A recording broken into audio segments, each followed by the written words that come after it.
Just weeks after the major release, OpenAI has introduced the GTP 5.5 AI model update. While the name suggests a minor iteration, the President Greg claims that it's faster, sharper thinking tool that requires less guidance to solve complex problems.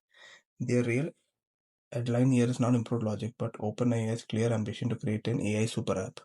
They seek to combine the conversational power of ChatGPT with the technical muscle of Codex and possibility of dedicated Atlas AI browser into a unified platform. This hub becomes a hub for all your AI-powered needs.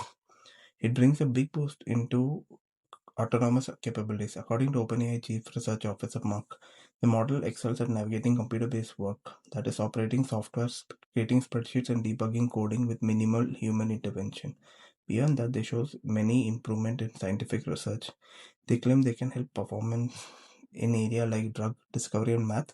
It can process huge database set and suggest next moves that were not possible before.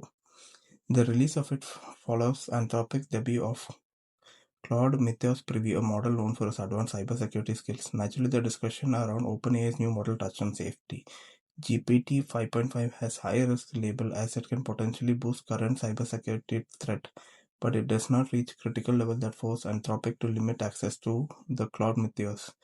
Those in the Plus, Pro, Business and Enterprise tiers now are getting GTP 5.5.